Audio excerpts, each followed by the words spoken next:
वक्फ सुधारणा विधेयक लोकसभेमध्ये मांडण्यात येणार. विधेयकावर चर्चेसाठी 8 तासांचा वेळ, तर एनडीएला बोलवण्यासाठी 4 तास 40 मिनिटांचा वेळ. विरोधकांना एकूण 4 तासांचा वेळ. माजी मंत्री राजेश टोपे यांनी घेतलं तुळजाभवानी देवीचं दर्शन. यावेळी तुळजाभवानी मंदिर संस्थानकडून राजेश टोपे यांचा सत्कार. मुंबई ढगाळ वातावरण, तर काही ठिकाणी अवकाळी. पुढील 3 दिवसात पावसाची शक्यता. हवामान खात्याचा अंदाज. प्रचंड उकाड्याने हैराण झालेल्या ठाणेकरांना आता अवकाळी पावसामुळे दिलासा. काल संध्याकाळी पावसाच्या सरी बरसल्या. ठाण्यात हवेत गारवा तयार झालाय.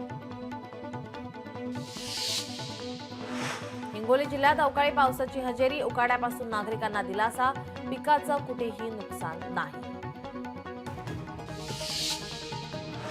मध्यरात्री अकोल्यात पावसाच्या सरी कोसळल्या. अवकाळी पावसामुळे पिकांना फटका बसण्याची शक्यता.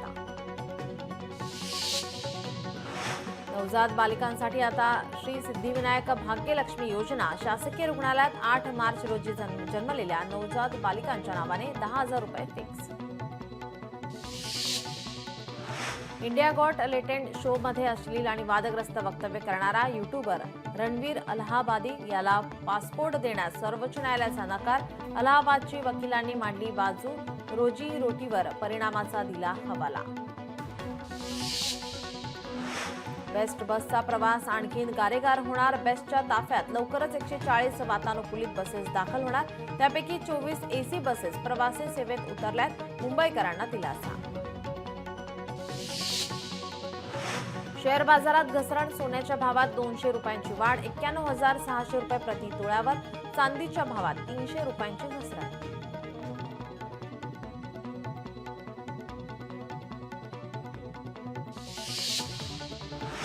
सोलापूर महापालिका प्रशासनाकडून सुपर टॅक्स रद्द. शहरातील साधारण 20,000 व्यावसायिकांना दिलासा. सुपर टॅक्स 113% आता सरसकट 64%.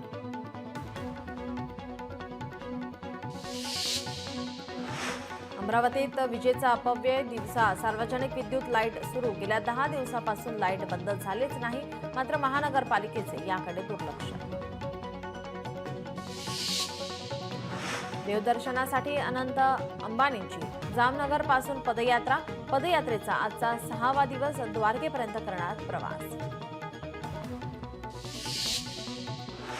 डॉक्टर बाबासाहेब आंबेडकर जयंतीनिमित्त ज्ञानज्योती भंतेजी यांच्या मार्गदर्शनामध्ये अकोला ते महू पदयात्रा. 13 एप्रिलला मध्य प्रदेशातील डॉक्टर बाबासाहेब आंबेडकरांच्या जन्मगावी माहूला पदयात्रा पोहोचणार. या पदयात्रेमध्ये जवळपास 400 लोक सहभागी. मराठा सेवा संघाच्या माध्यमातून महाराष्ट्रात फिरत असलेल्या जिजाऊ रथयात्रेचे पैठणमध्ये जंगी स्वागत. यावेळी मोठ्या उत्साहात शोभायात्रा काढण्यात आली. यामध्ये विद्यार्थ्यांचा, नागरिकांचा सहभाग. गडचिरोलीच्या सिरोंचा तालुक्यातील मदना पोचम्मा देवी मंदिर परिसरामध्ये 2 दिवसीय बोनालू उत्सवाची सांगता. महिलांनी डोक्यावर कलश घेऊन गावातून मिरवणूक काढली. या बोनालू उत्सवाला मोठ्या संख्येने भाविकांची गर्दी. भिवंडी निजामपूर शहर महानगरपालिकेतर्फे नागरिकांसाठी स्मार्ट तक्रार निवारण प्रणाली अंतर्गत तयार केलेल्या QR कोडची सुविधा नागरिकांसाठी उपलब्ध. सातारा जिल्ह्यात धान्य वितरणासाठी आय स्कॅनर आणि थंपिंगचा वापर. जिल्हा पुरवठा अधिकारी वैशाली राजमाने यांची सूचना. CFS मजुरी कटौतीवरून मराठी कामगार सेनेचा आक्रोश. यामुळे तातडीने बैठक घेण्याची मागणी, अन्यथा कारवाईचा इशारा. अहिल्यानगर शहरात पाणी महागलं. घरगुती नळ कनेक्शन धारकांना 1500 ऐवजी आता 2400 रुपये पाणीपट्टी आकारण्यात येणार. तर पाणीपट्टीत 900 रुपयांनी वाढ. सिकंदरमध्ये सिनेमा पाहताना चाहत्यांनी थिएटरमध्ये फोडले फटाके. सोशल मीडियावर व्हिडिओ व्हायरल. व्हिडिओ मालेगावमधील असल्याचं बोललं जात आहे. सैफ अली खानवर चाकू हल्ला. बांगलादेशी नागरिकांच्या जामीन अर्जावर उत्तर देण्याचे निर्देश. पुढील सुनावणी 4 एप्रिलला होणार. एका टवाळखोर व्यक्तीने एका इस्माच्या घरावर केली दगडफेक. संपूर्ण घटना सीसीटीव्हीमध्ये कैद. घरावर दगड मारण्याचं कारण अस्पष्ट. गडचिरोली जिल्ह्यात छुप्या मार्गाने दारूची वाहतूक करणारं वाहन चामोर्शी येथे जप्त, 4 लाखांचा दारूसाठा जप्त. स्थानिक गुन्हे शाखा आणि चामोर्शी पोलिसांनी संयुक्तपणे नाकाबंदी करून केली कारवाई. चंद्रपुरातील बल्लारपूरचे तहसीलदार आणि सहकारी तलाठी अडकले लाच प्रकरणात. दोघांनी माती मुरुम उत्खनन प्रकरण मिटवण्यासाठी मागितली 2,20,000ची रक्कम. अकोला रेल्वे स्टेशनवर प्रवाशाचा लॅपटॉप चोरीला. अकोला रेल्वे पोलिसांनी अवघ्या 2 तासात केली चोरट्याला अटक. नागपुरात शासकीय मेडिकल कॉलेज आणि रुग्णालय परिसरातून दुचाकी चोरणाऱ्याला अटक. 7 गुन्हे उघडकीस आणण्यात अजनी पोलिसांना यश. वैभव वरुडकर असे दुचाकी चोरी करणाऱ्या आरोपीचं नाव. सोलापुरात महाविद्यालय शाळा परिसरात अवैधरित्या दारूची विक्री. राज्य उत्पादन शुल्क विभागाचे याकडे दुर्लक्ष. यामुळे ठाकरेंच्या शिवसेनेकडे उत्पादन शुल्क विभागाच्या कार्यालयासमोर निदर्शने.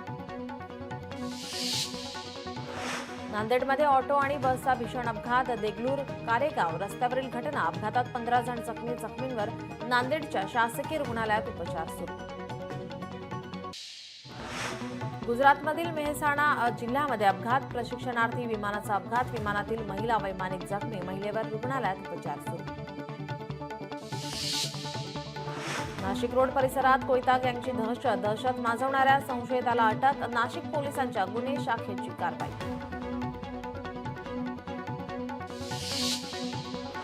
मुंबई आग्रा महामार्गावर अपघाताची मालिका सुरूच. एका भरधाव ट्रकची प्रवासी रिक्षा, 2 दुचाकी आणि मालवाहतूक करणाऱ्या रिक्षाला जोरदार धडक. अपघातात एकाचा मृत्यू, 4 जण गंभीर जखमी. नवी मुंबईतल्या हरवलेल्या 11 वर्षीय मुलाचा 15 दिवसात पोलिसांनी घेतला शोध. 3 पोलीस ठाण्यातील 15 अधिकारी आणि अंमलदार घेत होते शोध. दिल्लीत 27 कोटी रुपयांचे अंमली पदार्थ जप्त करत 5 जणांना अटक, अशी माहिती केंद्रीय गृहमंत्री अमित शहा यांनी दिली आहे. भंडारा जिल्ह्यातून अवैधरित्या तंबाखू, गुटखा मध्य प्रदेशमधून वाहतूक केली जात असल्याची माहिती. अखेर कोर्टाच्या आदेशानुसार 2 लाखांचा तंबाखू, गुटखा सिहोरा पोलिसांनी जाळून नष्ट केला. कोल्हापुरातील एएस एजंटची 60 लाखांची कार जप्त. गुंतवणूकदारांची फसवणूक करणाऱ्या एएस एजंटची कार कोल्हापूर पोलिसांनी पुण्यातून जप्त केली. अकोला अकोट रोडवर 2 ट्रकचा भीषण अपघात. या अपघातात 2 जण गंभीर जखमी तर ट्रकचं मोठं नुकसान. मूर्तिजापूर रेल्वे स्थानकावर एका टीसीने आत्महत्या केल्याची घटना. घरगुती तणावावरून आत्महत्या केल्याची माहिती समोर. छत्रपती संभाजीनगरमधील मनपा कर्मचाऱ्यांना 56 लाखांचा दंड. प्रशासकांची दांडी बहादरांवर कारवाई. हजेरी ॲपवर कर्मचाऱ्यांचं दुर्लक्ष.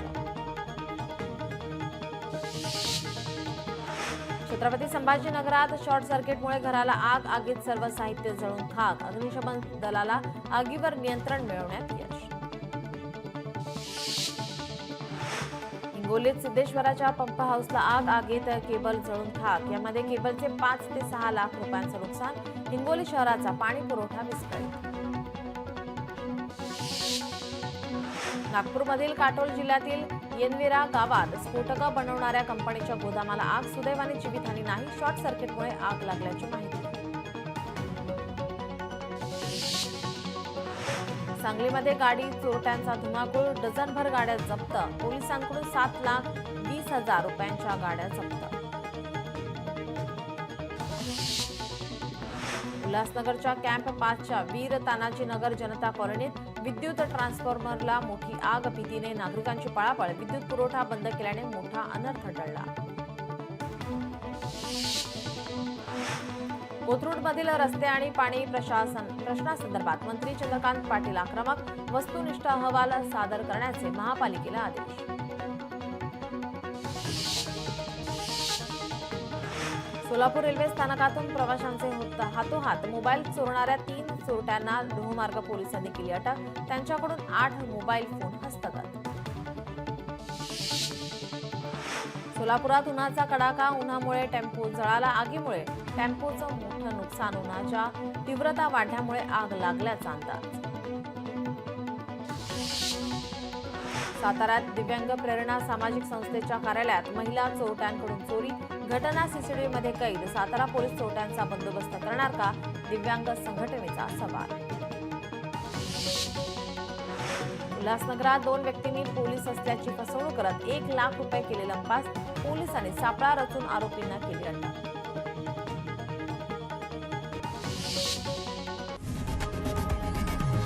लोकशाही मराठी ऐका, पहा, जागरूक रहा.